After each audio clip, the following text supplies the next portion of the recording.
હાલો ખેડૂત મિત્રો, રાજકોટના મસાલા માર્કેટમાં તમારું સ્વાગત છે. આજે તારીખ 16 માર્ચ 2026 ને આપણે બજાર ભાવ જોઈએ.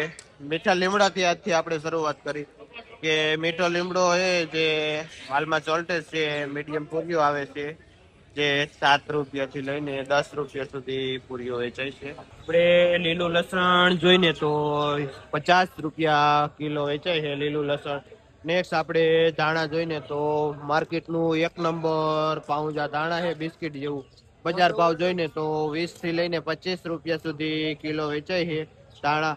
નેક્સ્ટ આપણે મેથી જોઈને તો 5 થી લઈને 7 રૂપિયા સુધી પૂરીઓ મેથી નો વેચાય છે. લીલી ડુંગળીમાં હમણાં મંદી થોડીક પડી ગઈ છે, જે 20 થી લઈને 25 રૂપિયા સુધી કિલો વેચાય છે. 1 નંબર હોય તો, બાકી 10-15 રૂપિયા કિલો પણ લીલી ડુંગળી વેચાય છે. બીટમાં બજાર ભાવ જોઈને તો 15 નંગ નો પાથરો આવે છે અને જે 40 રૂપિયા પાથરો વેચાય છે. આપણે વિપુલભાઈ ખેડૂત નું નામ છે, જે ત્રંબા વાળા વેચે છે, કે ભાઈ 40 રૂપિયા પાથરો કહે. પાલકમાં આપણે બજાર ભાવ જોઈએ તો હમણાંથી થોડીક બજારમાં તેજી બતાવે છે. 1.5-2 રૂપિયા સુધી પૂર્યું પાલક નું વેચાય છે. આપણે દેશી ધાણા જોઈને, દેશી એકદમ ઝીણી પાંદડી નું દેશી ધાણા છે, બજાર ભાવ જોઈને તો 20 રૂપિયા કિલો વેચાય છે દેશી ધાણા.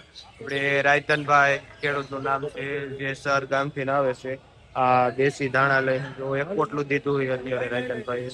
આપણે અમેરિકન મકાઈમાં જોઈને તો અત્યારે એવરેજ બજાર જ છે, મીડિયમ એવી આવે છે. 8 થી લઈને 10 રૂપિયા સુધી કિલો વેચાય છે અમેરિકન મકાઈ, જે 25-30 કિલોની બોરી આવે છે. અને આપણે જગદીશભાઈ જેનું હોલસેલ થી વેચાણ કરે છે. એ મસાલો જોઈને તો અત્યારે એટલો આવતો નથી, ઉનાળાના હિસાબે માપે માપે આવે છે. અને બજાર ભાવ પણ આપણે જોયો કે ધાણામાં 20 થી લઈને 30 રૂપિયા સુધી બજાર ભાવ થાય છે. બહુ સારું હોય તો 30 જાય છે, બાકી 20 રૂપિયા એવરેજ રહેશે. લસણમાં 50 રૂપિયા સુધી આપણે બજાર ભાવ જોઈ. પાલકમાં 1.5-2 રૂપિયા જેવું છે. બીજું અત્યારે માલ આવતો નથી,